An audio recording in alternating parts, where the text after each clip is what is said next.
नमस्कार, मैं हूँ लालचंद सोनी। आज सुबह टाइम्स में आप सभी का स्वागत है। मैं आपको आज रूबरू करवाएंगे राजकुमार शर्मा, नॉर्थ दिल्ली नेहरू विहार के हैं और सामाजिक कार्यकर्ता एवं राष्ट्र प्रेम के प्रति हमेशा लगे रहते हैं। प्रतिवर्ष की भांति रामलीला मंचन करने वाले नेहरू विहार के राजकुमार शर्मा जी का आज इन्होंने समाज को नई दिशा, नई उमंग के साथ नेहरू विहार के लोगों को जोड़ रखे हैं। इनका प्यार, इनका श्रेय हमेशा जनता के प्रति रहता है। आइए हम आपको रूबरू करवाते हैं राजकुमार जी से। क्या नाम है आपका? मेरा नाम राजकुमार शर्मा, जी, कहाँ रहते हैं सर? निवासी नेहरू विहार। जी, राजकुमार जी, मैं आपसे जानना चाहता हूँ, जिस तरह दिल्ली में लगातार कोरोना बढ़ रहा है और इसे देखते हुए आप कितना चिंतित हैं और कैसे अपने आप को स्वस्थ, सुंदर और हेल्थी होने के लिए कैसे आप प्रतिज्ञा किए हैं?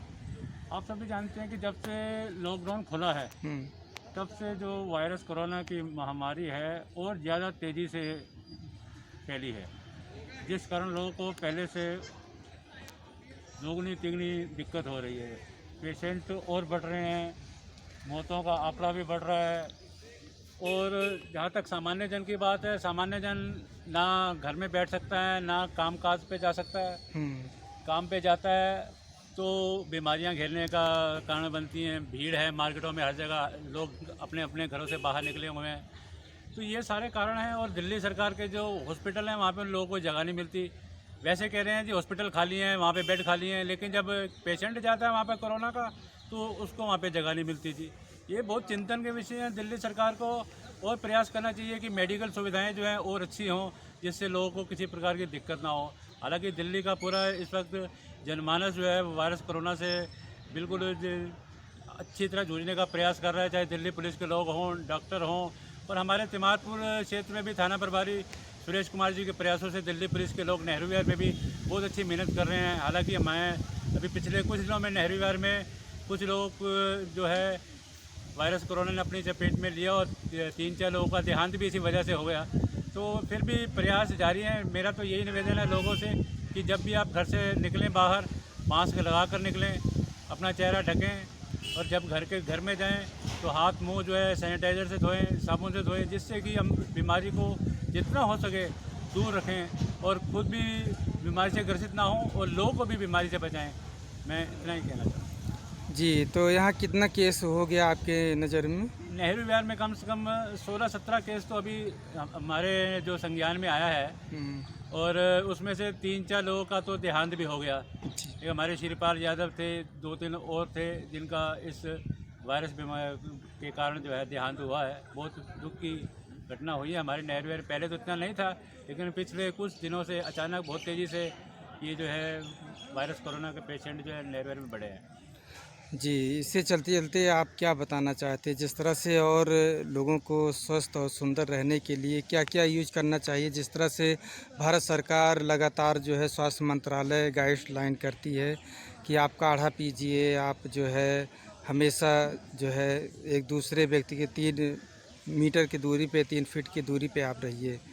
जी। जैसा कि भारत सरकार की ओर से भी और दिल्ली सरकार की ओर से भी जागरूकता अभियान है, और लोगों को ये संदेश दिया जा रहा है कि जब भी आप घरों से बाहर निकलें, मास्क पहन कर निकलें, सोशल डिस्टेंसिंग का पालन करें, भीड़ में ना जाएं, 2 मीटर की दूरी रखें, और घर में जब जाते हैं तो हाथ साबुन से धोएं, सैनिटाइज़र से धोएं। ये ऐसी चीज़ें हैं। और खाने की इम्यूनिटी बढ़ाने के लिए जैसे नींबू पानी पिएं, या काढ़ा, काढ़ा आता है वो पिएं। और यानी कि पेट को गिले जो है वगैरह। ऐसी आहार लें आप, जिससे कि अंदर जो है शरीर को मजबूती मिलेगी, बीमारियों से लड़ने की शरीर को जो है जो इम्यूनिटी मजबूत होगी, तो वायरस कोरोना आता भी है तो वो आपको इतना कष्ट नहीं करेगा, वो ख़त्म हो जाएगा वो। जी, राजकुमार जी, जिस तरह से जो है बहाली हुई थी बसों का, हर चीज़ का, अब बस वगैरह खैर चल रहा है, सामान्य रूप से सभी लोग दुकानें भी खोल रहे हैं, सभी लोग चल भी रहे हैं, ड्यूटी भी बहुत से लोग कर रहे हैं, बहुत से अभी नहीं कर रहे हैं, डर के मारे अभी भी घर में रहते हैं। तो इसे देखते हुए जिस तरह से रेलगाड़ी फिर बंद कर दिया गया, जो रेगुलर चलने वाली गाड़ियाँ थी, तो इसे देखते हुए भारत सरकार जिस तरह से अच्छा कदम उठा रही है लोगों के स्वास्थ्य के लिए, भारत के निवासियों के हेल्थी रहने के लिए, इसे आप क्या कहना चाहते हैं? मैं प्रधानमंत्री नरेंद्र मोदी जी का हृदय से आभार प्रकट करता हूं कि उन्होंने जो नीतियां देश को दी हैं, जो योजनाएं देश को दी हैं वायरस कोरोना के माध्यम से निपटने के लिए, तो उसका बहुत अच्छा जो है प्रभाव पड़ा है। जिस प्रकार हम यूरोपीय देशों में देखते रहे हैं, अमेरिका में, फ्रांस में, इटली में, ब्रिटेन में बहुत भारी संख्या में लोगों की क्षति हुई है, लोगों का इस कारण से परेशानी अभी भी वहाँ बहुत है। और हमारे देश में तो उस अनुपात में ज़्यादा संकट की स्थिति नहीं है, होते भी कम हुई है, रिकवरी रेट भी अच्छा है, 50% से ऊपर जो है अभी रिकवरी रेट है।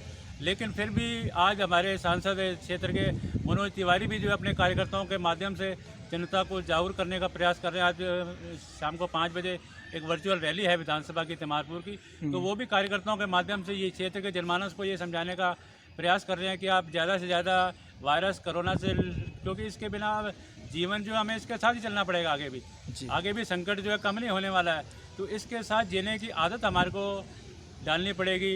इससे वायरस कोरोना से हमारे को कैसे लड़ना है, वो इम्यूनिटी कैसे मजबूत रखनी है, क्योंकि ये लंबा प्रोसेस चलने वाला है, हाल फिलहाल में ख़त्म नहीं होने वाला वायरस कोरोना।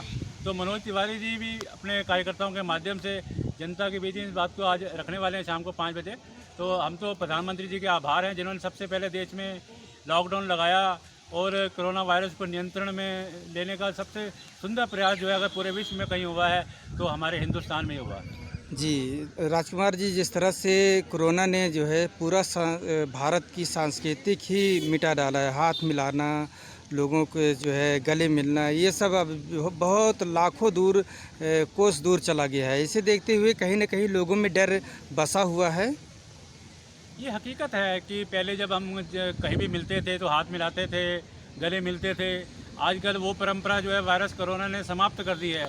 ये सब जो है भगवान आने वाले समय में इसको ठीक करने वाला है, क्योंकि हम तो भगवान श्री राम की जन्मभूमि में रहते हैं, भगवान कृष्ण की जन्मभूमि में रहते हैं। हमें तो मालूम है आज नहीं तो कल उसने अपना रूप फिर दिखाना है। बीमारियों से अपने हिंदुस्तान के जनमानस को बीमारी से छुटकारा दिलाने वाले हैं। लेकिन जब तक ये बीमारियां दूर नहीं रहती, हमें इनके साथ ही जीने का अभ्यास जो है वो कर लेना चाहिए। और अगर हम जीने का अभ्यास जितनी जल्दी कर लेंगे, हम उतनी जल्दी ही जो है वायरस कोरोना से लड़ने के लिए अपने आप को तैयार कर पाएंगे। जी, राजकुमार जी, आपने बात किया मोदी जी का, तो थोड़ा सा देश के लिए बात कर लेते हैं। जिस तरह से आत्मनिर्भरता की बात अगर हम किए जा रहे हैं, पूरे भारत में जो है इसकी एक लहर दौड़ी हुई है और लोगों में उत्साह भी देखी जा रही है। और चाइना का प्रोडक्ट भी बाइकाट हो रहा है, बहिष्कार हो रहा है लगातार। तो इसे देखते हुए आप क्या कहना चाहते हैं? आप कितना जो है लोगों को जागरूक करना चाहते हैं सर? प्रधानमंत्री मोदी जी ने जिस प्रकार आत्मनिर्भरता की बात कही है, वो हमारे हिंदुस्तान के मद्देनज़र बहुत ही महत्वपूर्ण विषय उन्होंने देश की जनता के सामने रखा है। क्योंकि अगर हम आत्मनिर्भर होंगे तो विदेश पर हमारी जो निर्भरता जो है वो ख़त्म होगी। बहुत बड़ा बजट हमारा जो है विदेश में आयात करने में हमारा जो है समाप्त हो जाता है। और वायरस कोरोना ये जो है साम्राज्यवादी चीन की तरफ से आया जी। चीन आज भी गलती मानने को तैयार है नहीं जी। उसने पूरे विश्व को इस बीमारी के बारे में क्या रोकथाम हो सकती थी कभी बताया नहीं। इस कारण पूरा विश्व आज वायरस कोरोना के कारण चीन से नाराज़ है जी। और हम तो चाहते हैं कि जितनी भी स्वदेशी की वस्तु हम उपयोग करें, देश की जनता स्वदेशी वस्तुओं का उपयोग करे, जिससे कि चीन जो है इस बात को महसूस करे कि उसने जो देश और दुनिया के साथ जो ये वायरस बीमारी दी है और गलती भी कबूलने को तैयार नहीं है। आने वाले समय में उसका भुगतान भी करना पड़ेगा उसको। इतनी मौतें हैं, उसका जिम्मेवार कौन है? इसका जिम्मेवार केवल चीन है। और हम चीन को सबक सिखा सकते हैं।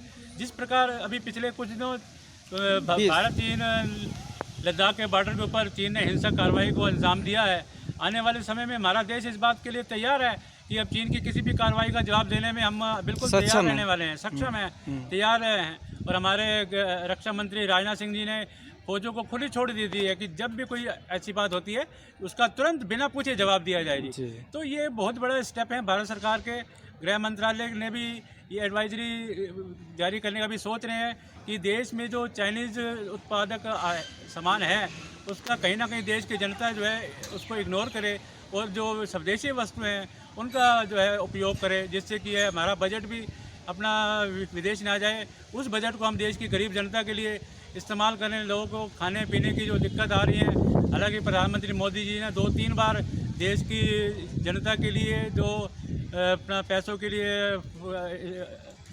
अभी जो 20 लाख करोड़ का हो या एक बार बाद में भी जो घोषणाएं की हैं, देश के जनमानस को उसका बहुत लाभ पहुंच रहा है। और हम तो चाहते हैं कि और सितंबर तक जो मुफ्त राशन की जो व्यवस्था है, भारत सरकार और दिल्ली सरकार गरीबों के लिए सितंबर तक बढ़ा दे, जिससे कि अभी काम चालू हो गया है, लेकिन दुकानों पर रोज़गार नहीं है, दुकानें जरूर खुली हैं पर ग्राहक नहीं हैं। तो ये सारी बातें हैं। सितंबर तक अगर राशन की व्यवस्था मुफ्त हो जाती है तो इसका भी जनमानस को फ़ायदा पहुँचेगा। हम ऐसी भी अपील करना चाहते हैं। जी, कहीं न कहीं दुकानें तो खुली है, ग्राहक नहीं है, वो भी भूखे जो है कहा जा सकता है कि भूखे मर रहे हैं। तो इसे देखते हुए दिल्ली सरकार को और क्या कदम उठाना चाहिए? जी। ये बीमारी जो है लंबे समय तक रहने वाली है। जिस प्रकार दिल्ली सरकार ने कुछ लोगों को, मज़दूरों के खाते में या ऑटो ड्राइवर्स के खाते में, टैक्सी ड्राइवर्स के खाते में कुछ राशि उनके अकाउंट्स में डालकर उनको राहत पहुंचाई थी पीछे। और हम तो चाहते हैं कि अभी आने वाले 2-3 महीने में और भी जो मध्यम क्रम है दिल्ली का, जो कि ना तो ऊपर उठ सकता है ना नीचे जा सकता है, उसके लिए भी कुछ व्यवस्थाएं जो है दिल्ली सरकार को और भारत सरकार को करनी चाहिए, जिससे कि ये मध्य क्रम भी जो है, जो समाज है, वो भी जो है अपने पैरों पर खड़ा हो। कहीं ऐसा ना हो कि मध्यम क्रम जो हमारा वो गरीबी में तब्दील हो जाए और गरीब हम ढूंढते फिरें गरीब कहाँ गए। तो क्योंकि आने वाले दिनों में हम टीवी चैनलों के माध्यम से ये देख रहे हैं कि आने वाले दिनों में आत्महत्याओं का सिलसिला भी जो है बहुत हो रहा है जी। चोरी चकारी लूटपाट की घटनाएं भी जो है आने वाले दिनों में जो है ये बढ़ने वाली हैं। जब लोगों के पास पैसा नहीं होगा तो वो गलत रास्तों की तरफ जाएंगे जी। तो मेरा दिल्ली सरकार और भारत सरकार से ये निवेदन है कि वो देश के जनमानस को इसी प्रकार कम से कम और 3-4 महीने तक अपनी राशि जो है अपने बजट से लोगों के खाते में डालें, जिससे कि लोगों को सुविधा भी प्राप्त हो, वो थोड़ा सा अपना दैनिक जो अपने कार्य हैं उनको भी निपटाते रहें। जी, हमारे 20 जवान एलओसी पे शहीद हुए हैं अभी 1 हफ्ता पहले, तो इसे लेकर आप कितना श्रद्धांजलि देना चाहते हैं? लद्दाख पे जो दुर्भाग्यपूर्ण घटना हुई है चीन के साथ, वहाँ पर कर्नल संतोष बाबू और उनके 20 जवानों ने जो देश की जनता के लिए जो बलिदान दिया है, मैं अपनी ओर से और भारतीय जनता पार्टी के सभी कार्यकर्ताओं की ओर से और उनके चरणों में नमन करता हूँ। और ये कहना चाहता हूँ, जिस प्रकार प्रधानमंत्री मोदी जी ने कहा है कि देश के जवानों का बलिदान व्यर्थ नहीं जाएगा, उसी प्रकार देश की जनता भी ये संकल्प ले चुकी है कि चीन के साथ कंधे से कंधा मिलाकर हम प्रधानमंत्री जी के शब्दों को जो है अमल करने का प्रयास करेंगे और चीन को ये दिखा देंगे कि उसने जो महामारी रूपी ये कोरोना वायरस दिया और हमारे देश के बॉर्डर को जो है जो उल्लंघन किया है, हमारे देश के जवानों को जो बलिदान करा है, शहीद करा है उन्होंने, इसका भी जवाब हम उनको देंगे। कड़ा से कड़ा जवाब कड़े से देंगे। कड़ा जवाब हम देंगे। जी, तो श्रद्धांजलि के साथ और क्या आप संदेश देना चाहते हैं देश दुनिया को? मैं देश की जनता को यही संदेश देना चाहता हूँ कि आने वाले दिनों में हमारे समाज के हर वर्ग जो है अपने धार्मिक उत्सव के कार्यक्रम में लीन रहने वाला है। जगन्नाथ रथ यात्रा है, कांवड़ यात्रा है, चार धाम यात्रा है, फिर जन्माष्टमी है, भगवान श्री राम की लीला है।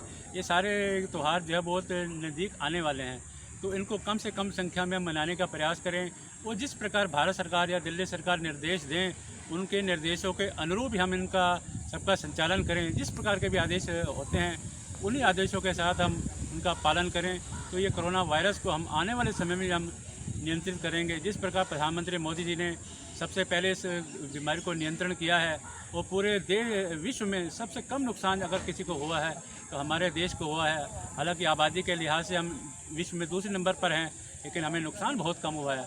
तो उन्हीं नीतियों पर चलते हुए हम अपने आप को इस बीमारी से बचा पाएंगे, क्योंकि 2020 जो है ये कार्य करने के लिए नहीं है, शरीर बचाने के लिए है। अगर हम अपने आप को बचा लेंगे तो पूरा समय पड़ा है हमें अपनी ज़िंदगी आजीविका चलाने के लिए। जी, और कुछ कहना चाहते हैं सर? धन्यवाद। नमस्कार दोस्तों, मेरे चैनल को सब्सक्राइब, लाइक करें और आइकॉन को जरूर दबाएं ताकि आने वाले वीडियो को आपको नोटिफिकेशन मिल जाए। धन्यवाद।